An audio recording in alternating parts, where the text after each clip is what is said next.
Hey incoming Bulldogs! My name is Macy Keisler. I'm a current first year student and housing street team member here at UGA, and I am so excited to welcome you back to First Year First Look. Today we're talking about the UGA Housing website, and there is a lot to talk about. So you're going to be able to find most of your information that you need under the Incoming Students tab. So there you can find any exceptions you're interested into looking into for the live-on requirement. You'll also be able to find photos, amenities, room samples, and videos from all of our residence halls under the Explore options.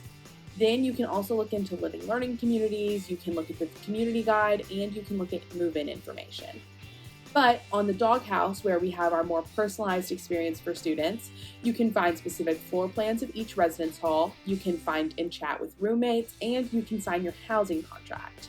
You'll need to first register for housing, pay the $35 one-time fee, and get that email that gives you your appointment time for sometime between mid-May and July. Once you get your appointment time and you sign up for your room, which will also be on the Doghouse, you'll sign your contract and then you can schedule your arrival.